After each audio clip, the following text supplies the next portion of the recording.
At Salper's Kitchen, we have a good trending samosa small chops recipe that looks like this.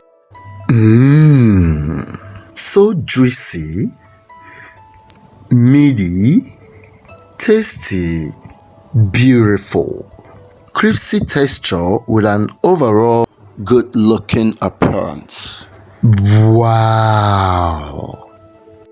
With all these great organoleptic properties of our small chops, courtesy to both our recipes and wrapping strategies. And so, stick with us and you will learn all these special cuisine skills in just a few minutes.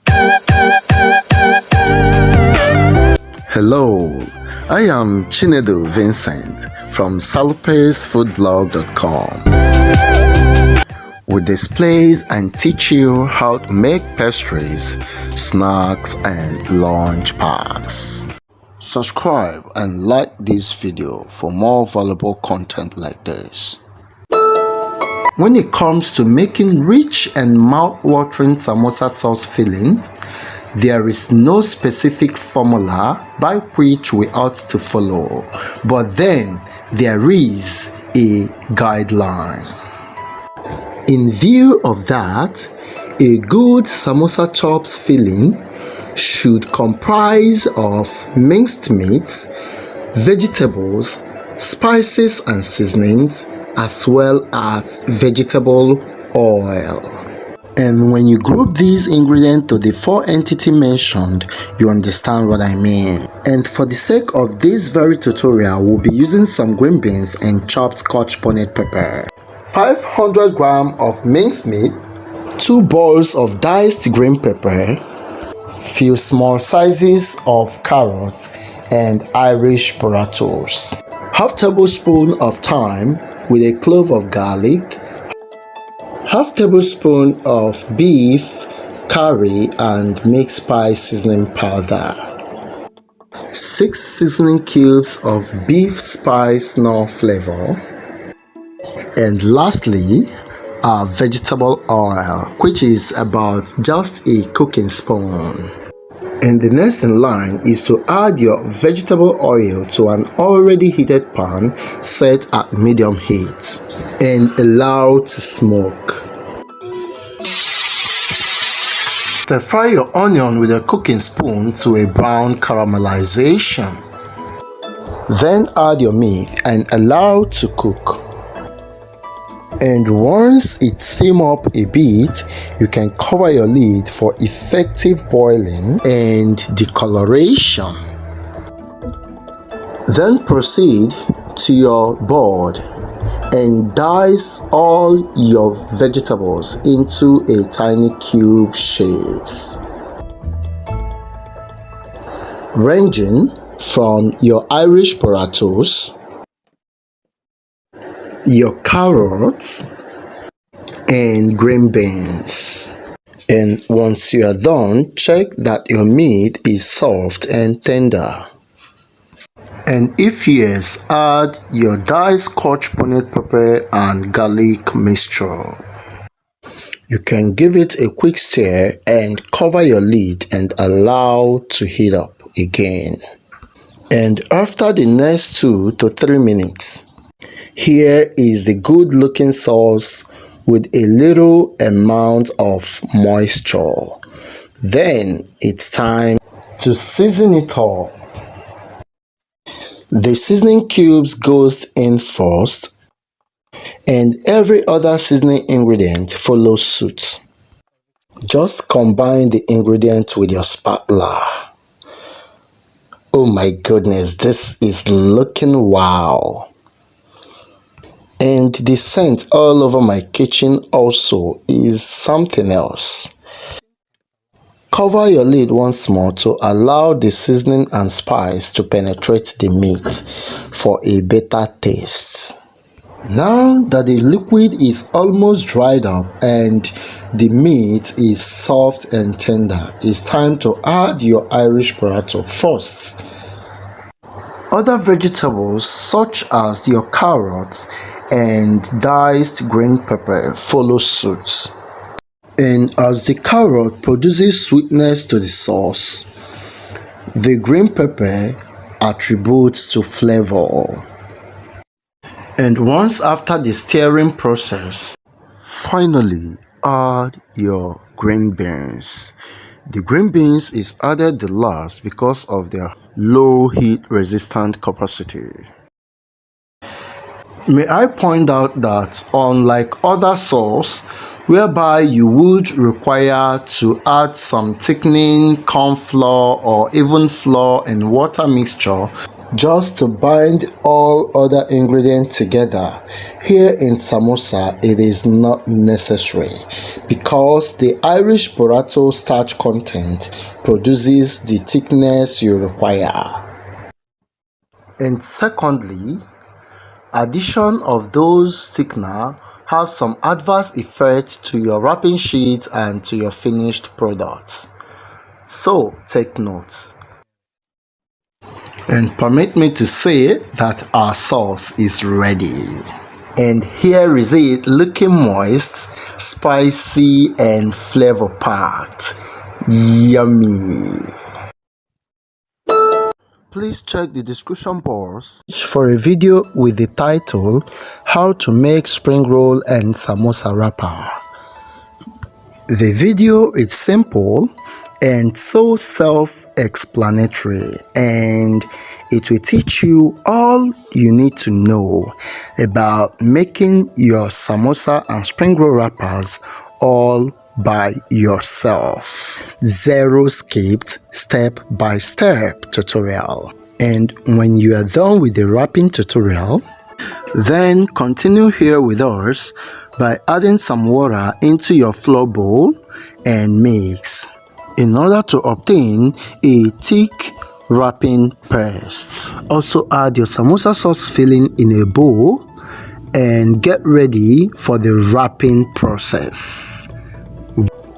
Now that all preparations has been done, let me point out that this wrapper is made up of the back and the front. You can see the front is smoother and the back is rough.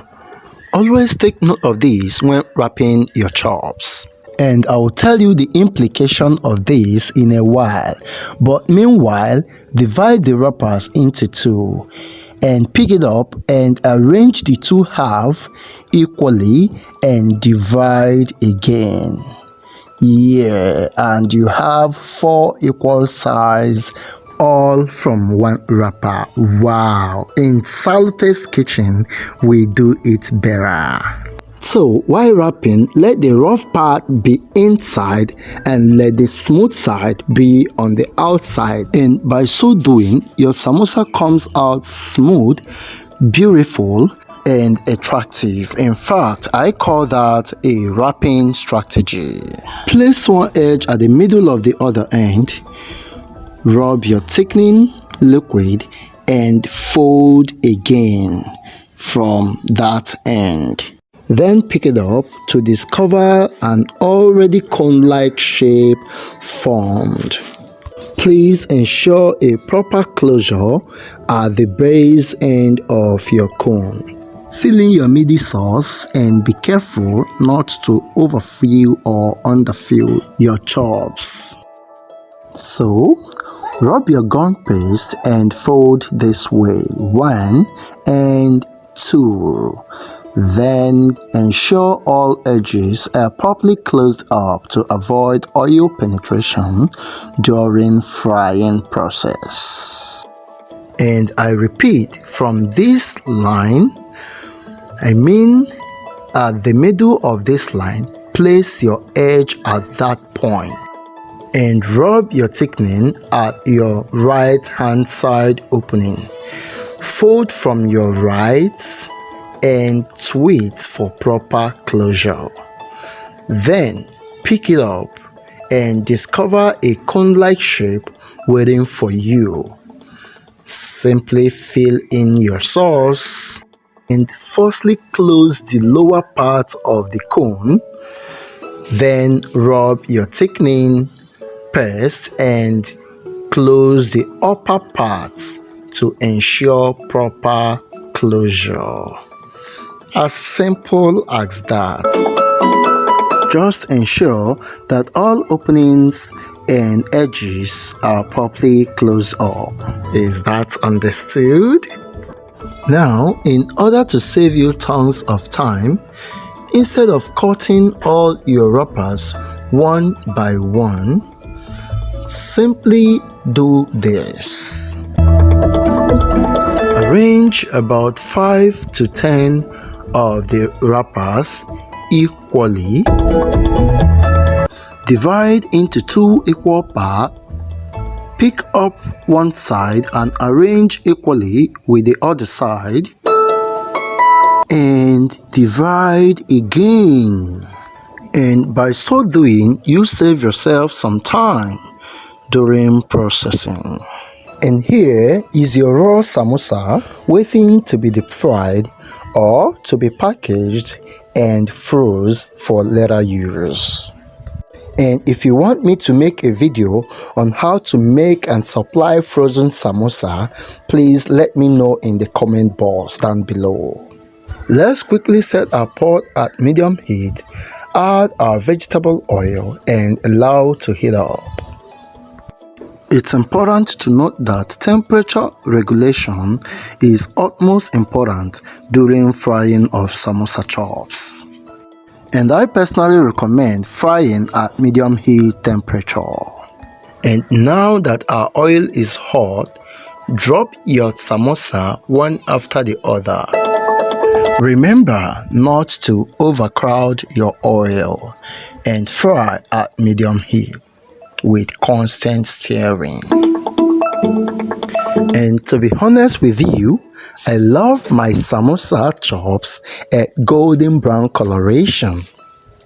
If not golden brown, it is nothing else. So I love it this way and I gonna scoop. Wow! Oh my goodness! This is good. This is beautiful. I mean, this is incredible. Both our wrapper recipe and strategy brought out these results. It is meaty, crispy, juicy, tasty, and beautiful. Subscribe if you've not done so yet. And our website salpestfoodblog.com. See you in my next video. Bye.